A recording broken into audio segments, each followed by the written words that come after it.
Hey everyone, my name is Kestrel Michaud. I'm from Melbourne, Florida, and my quilt, Echoes of Time and Magic, is currently on display at this year's Quilt National 25 at the Dairy Barn Arts Center in Ohio. This is my second time being a Quilt National artist, and same as with my first picture that was on display in the show in 21, this quilt also displays a scene from my imaginary steampunk world. It's not part of an official series, but it does take place in the same setting that I have been illustrating for a number of years now. The story behind Echoes of Time and Magic is that the three explorers, you can see them along the bottom of the quilt, they have just made this incredible discovery in the frozen Arctic where nobody expected anything of importance to be. They have come across this amazing machine. And they are celebrating, but because this is an incredible discovery, but they don't yet know the true significance of this machine. In my fictional world, human society has gone the direction of using steam as their primary power source. Magic is not really accessible to them.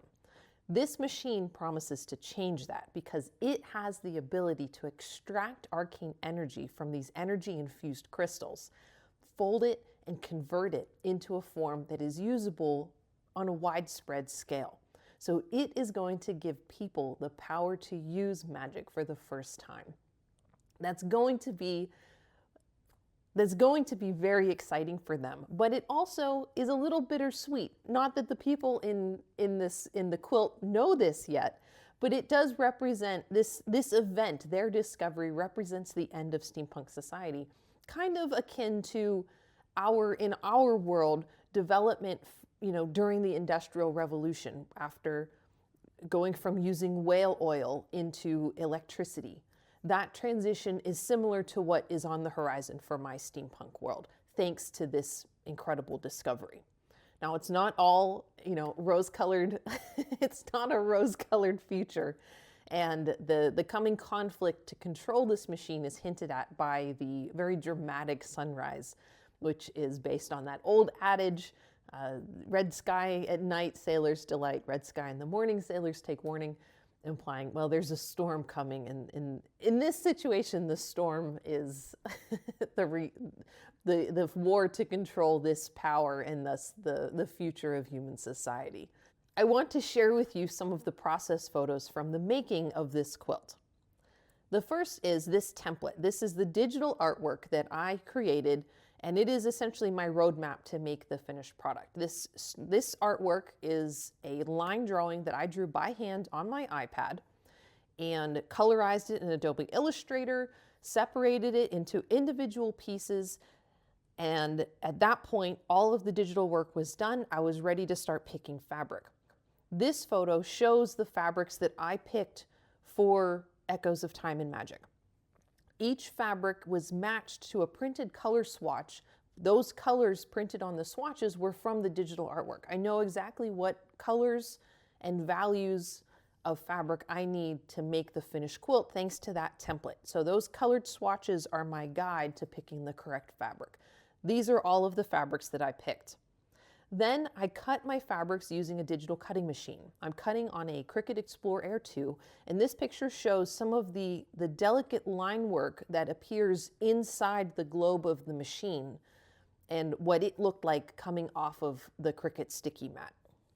Here's a close-up of the assembly. Once all the pieces are cut, I carefully iron them together one piece at a time according to that template. That template really is it's like my North Star for finishing the whole project. So this is the base of the tower, and the tower itself is made from 6 different fabrics that transition from a very light to a dark, and then back to light again on the right side of the tower, kind of implying some reflected light coming off of the mountains. But it's just one piece at a time until the whole picture is put together. I did use quite a bit of tulle in this picture. There's a layer of tulle that goes under or in between the top layer of the globe, like the metal part of the globe that's closest to the viewer. There's a layer of tulle in between that layer and the sphere and the armillary sphere inside the globe. And that layer of tulle is meant to represent the glass. So this is a glass globe. And I wanted to show that difference somehow, and the only way I could come up with how to do it was to use tulle. So you can see in this photo, there's the layer of tulle as well as a thin layer of Misty Fuse that I used to fuse the tulle in place, covering the part of the sphere. I trim away the excess before quilting it. So this was, again, it's in process. I was just kind of making sure that it was going to work the way I had planned it working in my head. I also used tulle to create some atmospheric perspective. So there is a layer of tulle in between the mountains in the foreground and the mountains in the middle ground, which are adjacent to this tower. Those mountains are all made from the same fabrics. The only difference between them is the layer of tulle. And you can see in this picture how much of a difference it makes. It really helps sell that effect of distance and atmospheric perspective.